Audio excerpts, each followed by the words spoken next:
How's it going, everybody? Welcome to We Do Tech and also to another tech news video where I go over the latest news that happened in the tech world. Keep you guys up to date on everything that's happening. Now, unfortunately, I missed yesterday's tech news video. Usually we bring it out Monday, Wednesdays, and Fridays.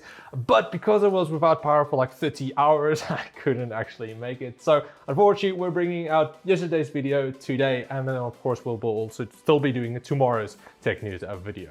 So without further ado, starting off with our first topic, Apple's spring unveiling event had a few decent announcements and releases. The iPhone SE has been upgraded to use the A15 Bionics chip, which is the same one that's in the iPhone 13, as well as now having 5G.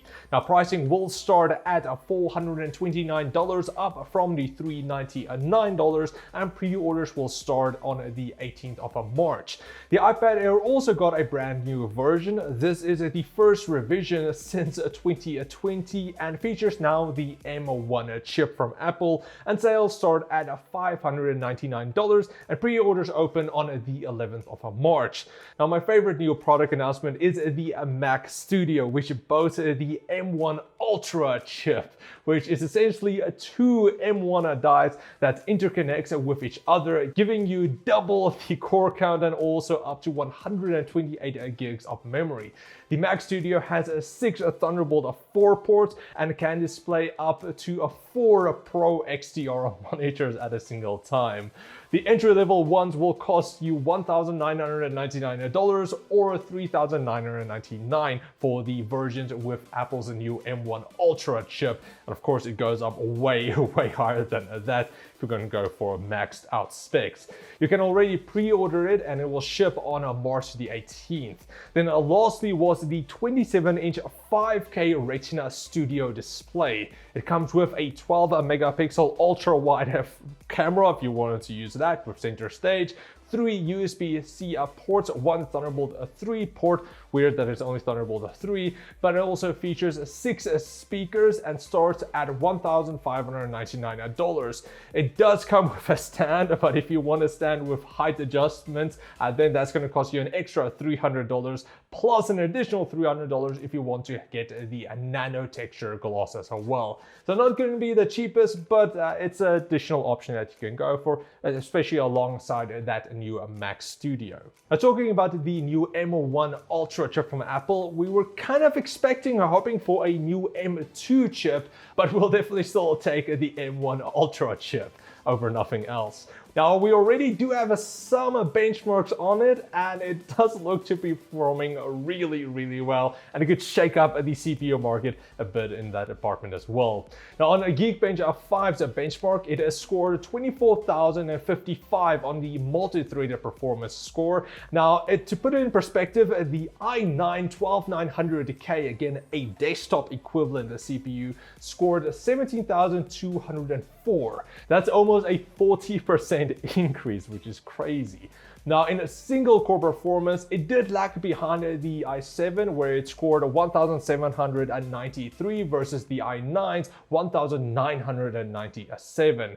This means that the M1 Ultra chip is only 4% behind the Threadripper 3990X, which is again bonkers. Now, of course, this is not going to be the base in every single application, especially not in games, of course, but also in some applications where a single higher clock speed is more important. Then, of course, some of the Intel CPUs will perform better, but we'll still see how it actually performs overall. But so far, looking very promising. Now, a while ago, Intel announced that they are pushing the launch of their GPUs to Q2 of this year, and now you might have a bit more accurate date. The Arc high-end desktop SKUs are rumored to launch between the 8th of May and June 5th. Igor's Lab has stated several different sources have told me of another Intel card postponement, at least as far as SKU 1 to 3. The 3 performance models are concerned. There are currently consistent rumors that the first models will be released between May 2nd and June First, Twitter is launching a Tor service for more secure and private tweeting. Alec Muffet announced on Twitter that it is possibly the most important and long-awaited tweet he has ever done. Now, you could always use Twitter on a Tor-based web browser, but the new version will add more layers for protection and security. In a Muffet's tweet, he said, "Setting up an onion address is a practical step which demonstrates that the platform is providing explicitly for the needs of people who use Tor." It's kind of funny that Twitter, the platform where you speak everything on your mind, even if it doesn't make any sense or if it's to hurt somebody, is worried about privacy. So it's kind of weird for me, and also them banning just everybody, but it's an option now, so there you go. So a Chinese OEM has found a way to convert a laptop RTX 3060s to desktop RTX 3060s and sell them in a bulk to miners. The laptop version of the GPUs was never really thought to be used for mining, so the low hash rate limiter was never implemented on them. Therefore, they can actually mine better than the desktop 3060s. These 6GB 3060s have a hash rate of 50 megahashes a second. The OEMs has also placed Nvidia's logos on the new cards with a unique backplate. They have also only one HDMI port and have a dual fan setup. Now, it's unknown if Nvidia actually approved the design or not, but there have been a pricing up to $570 per card on some of the Chinese websites. Now, I'm not sure if this will actually impact the market at all, maybe, but I believe for most laptops it wouldn't really be that big of an impact because it's still going to be really expensive to buy a 3060 laptop, use only the GPU chip, and what are they going to do with the rest of the laptop? But there you go, if you want to use a laptop 3060 to mine, then there you go. So we might see a mid-tier card from Nvidia that's going to offer a 30% performance boost over the 3090. The rumor suggests that the RTX 4090 and 4080 will feature a GDDR7 memory that runs at 32 gigabytes per second versus the 21 gigabytes per second of a GDDR6X. But the true Euro will be the 8103 SKU, which will power the 4070 and 4060 Ti.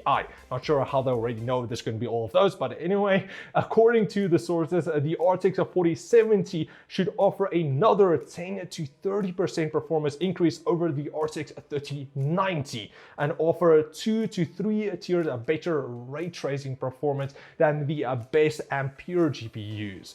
Now, I'm not sure how credible all of this information is, so definitely take it with a grain of salt, but it will definitely be interesting if the 4070 will outperform a 3090.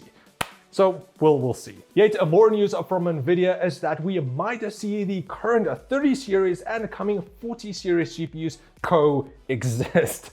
During an investor meeting on a Monday, Nvidia CFO hinted at the possibility of both current and next generation cards being produced and sold alongside each other. She stated, even during the period of COVID and supply constraints, it's been interesting because it's given us the opportunity for gaming to continue to sell both the current generation as well as the Turing generation. So we've been doing that to provide more and more supply to our gamers in that.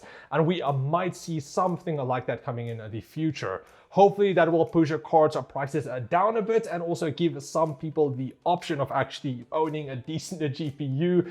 But we'll see what's going to happen. Hopefully by next year, the GPU shortage and all of that will be sorted out, and then we won't even necessarily need to have the 30 series anymore. We can just go 40 series and everybody can play on a 4050, which is going to use 200 watts and it costs more than a 3070.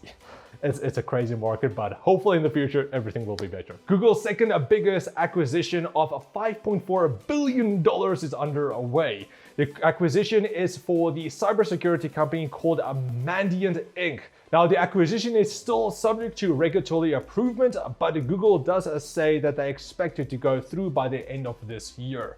Now, Mandiant was a key in investigating many of the world's biggest security incidents, like the SolarWinds supply chain attack, the Log4j vulnerability, and the Pulse Secure VPN vulnerability. So no doubt that Google is investing heavily into cybersecurity right now. They're probably a bit scared of the hacking group Lapsus, who have targeted Nvidia and also Samsung now, so they probably want to be a bit more careful and not be the next of the big tech companies being hacked, but we'll see. But anyway, that's pretty much it. Thanks for watching, guys. I do hope you enjoyed. If you guys like this video, please like, share, subscribe, and comment like always. Again, all of the links will be linked in the description below. And of course, tomorrow will be another tech news video, so I'll see you guys then. But anyway, thanks for watching, guys, and I'll see all of you next time. Cheers, guys.